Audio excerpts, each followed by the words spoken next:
नवनीत राणा जी मेरे साथ प्रदीप भंडारी के साथ जुड़ने के लिए बहुत बहुत धन्यवाद।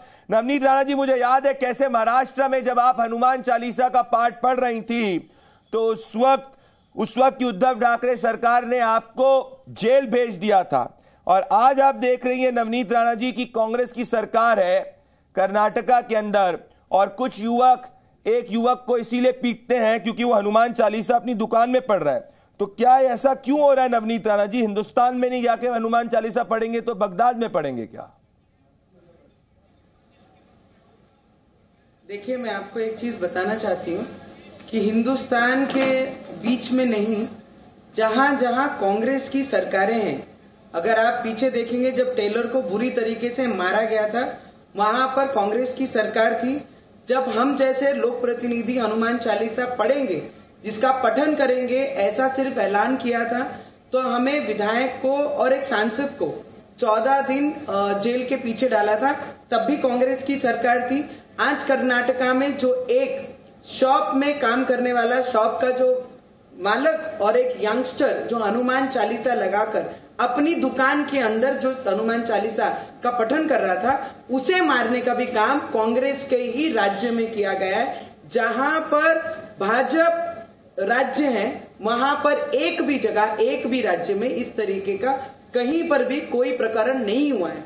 अफसोस इस बात का है, इस देश में सरकारें किसकी भी हों, पर धर्म ये देश का है। और हिंदुस्तान जब हम कहते हैं तो हिंदू की संस्कृति वो घर पे हो या रोड पे हो, पर हिंदुओं की संस्कृति वो हमेशा एक लाइन के अंदर रखते हैं।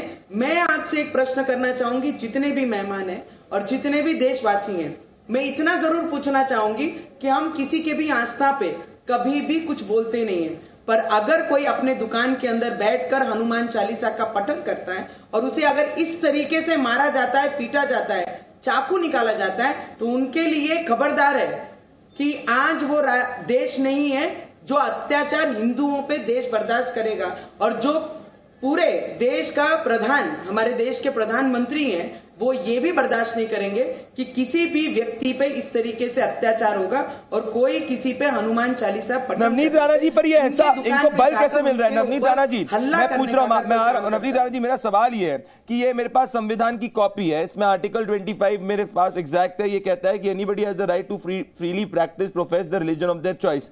मेरा सवाल है, इनको एकदम से बल क्यों मिल जाता है?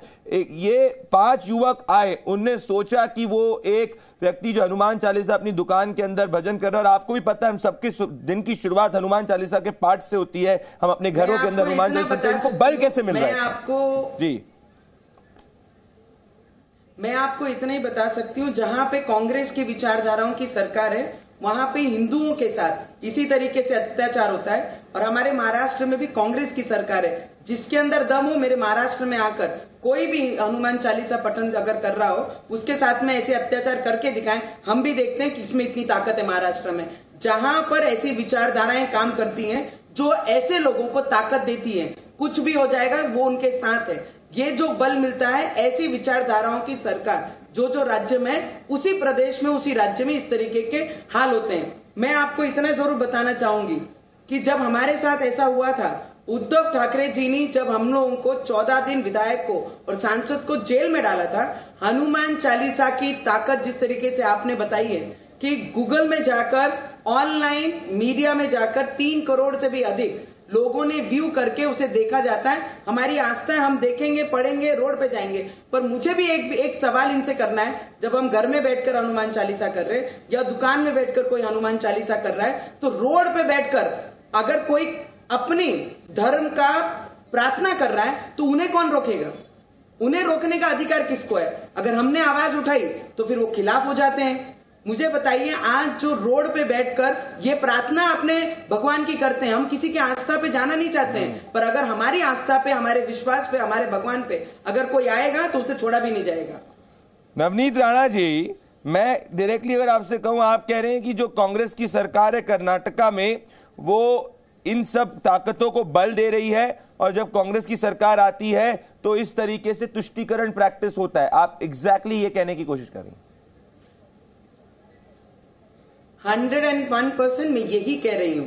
राजस्थान का सबसे बड़ा उदाहरण है, एक शरीफ व्यक्ति अपने दुकान में एक टेलरिंग का काम करता था, उसे मार के ये चले जाते थे। हमारे अमरावती में कोल्हे प्रकरण था, सिर्फ मैसेज SMS वायरल किया था, करके उसे रोड पे चाकू से उसके गले पे वार किया, उसके मार के चले जाते थे। कांग्रेस की, उद्धव ठाकरे की सरकार महाराष्ट्र में थी, सिर्फ अनाउंसमेंट थी कि विधायक और सांसद जाकर हनुमान चालीसा का पठन करेंगे, तो 14 दिन जेल में डाला गया। और आज कर्नाटका में जब कांग्रेस की सरकार है तो एक सादे सूदे व्यक्ति को, आम व्यक्ति को, आम नागरिक को, एक युवा को दुकान में जाकर चाकू दिखाकर 6-7 लड़के जाकर उस पर हमला करते हैं गुंडे। तो ये किन की सरकारों में ये सब चीज हुआ है? जिनके अंदर दम है हमारे महाराष्ट्र में ये करके दिखाइए, अगर दम है तो हमारे सेंटर में ये करके दिखाइए, अगर दम है राजस्थान में आज बीजेपी की सरकार है, किसी में दम है तो एक सादे आम व्यक्ति के साथ जाकर ये करके दिखाइए, तो मैं मानूंगी कि आप में दम है।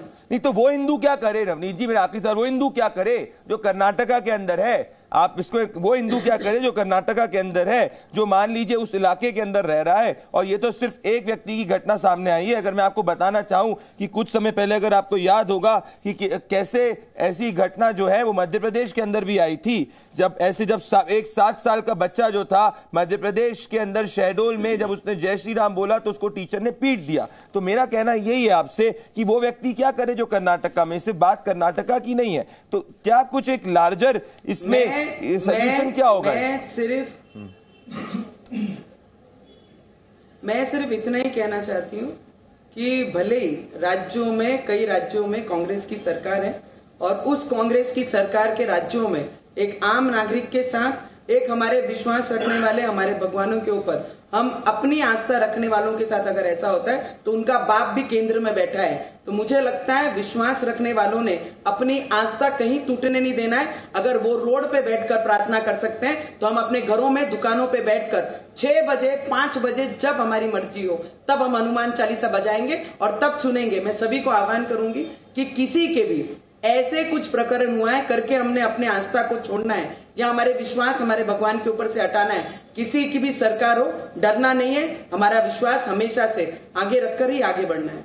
मेरे साथ नवनीत राणा जी, आप जुड़ी, हमेशा से आप फायरी रूप से तथ्यों के साथ में और धर्म के साथ खड़ी रहती है और संविधान के साथ खड़ी रहती है। मेरे साथ प्रदीप भंडारी के साथ जी न्यूज पर जुड़ने के लिए बहुत बहुत धन्यवाद।